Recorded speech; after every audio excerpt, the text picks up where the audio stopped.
So this amendment goes together with my health insurance or health care and Social Security amendment. Uh, the way I am amending these bills that I want to pass through Congress is that healthcare and Social Security should be a government agency funded by the government agency, debt free for healthcare and Social Security. Now that will free up a lot of money for the government through the IRS. So the private sector will still exist. The Federal Reserve will still exist. And so now the government can free up its debt obligations because now it's funding healthcare and Social Security debt free. So that free up a lot of tax money because now the government doesn't have to pay private health insurance through the Wall Street Stock Exchange, which causes the federal deficit to balloon into $35 trillion. So to avoid that, the government should bring health insurance and Social Security in-house, debt-free. They have the right to bypass the Federal Reserve and print money debt-free, the federal government, to provide free health care and Social Security for all Americans. Now, that would alleviate the tax burden on the federal government by being able to fund those two programs debt-free.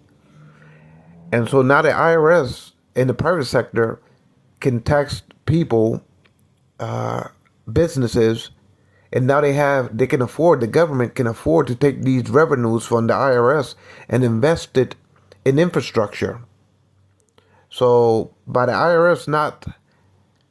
government not having to be indebted for health care and Social Security, now the IRS is freed up and the Treasury Department doesn't have deficits that are booming.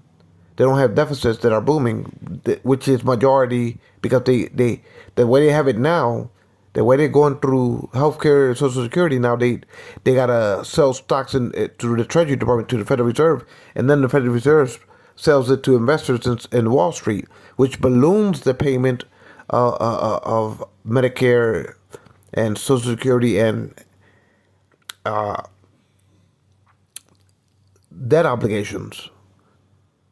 So by eliminating those debt obligations to the government, in other words, they can print wealth fiats out of thin air without having to pay it back or without having to sell through Wall Street or pay through Treasury bills for IOUs to the Federal Reserve.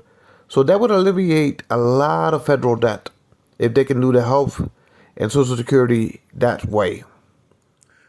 So as far as the private sector, the Federal Reserve will still exist to invest in commerce, to invest in banking, and to manage the private sector markets. But now the government, using the IRS, are freed up from debt. So now they can use the money that they get from taxing people's and businesses' earnings. Now the government can use that money to build infrastructure and to pay for the services, municipalities like police departments, fire departments, transportation departments. So now the government has freed up obligated debt and eliminated obligated debt by bringing in-house Social Security and healthcare, doing that in-house. So now the government has alleviated its debt burden upon itself as far as the federal budget is concerned. So now the IRS, like I said, can tax employees and businesses and use that money to pay for infrastructure and first responders. And so by doing these strategic moves and how government funds itself, it will go a long way, not only for healthcare and Social Security, but now to rebuild our infrastructure, which is crumbling. So at the end of the day, these two amendments put together will dramatically ratify the budgets of America to be able to provide these services. So you have to tune in to my other amendments for government reform programs pertaining to Social Security, health care, and infrastructure, which is this one. This video, I'm talking about infrastructure and how the government, through the Treasury Department with the Federal Reserve, the IRS will be able to tax employees and businesses and free up their debt obligations when it comes to Social Security and health care, the government that is. So at the end of the day, the government uses the little bit of money that they get from taxation. Now we can afford to rebuild our infrastructures and pay for first responders.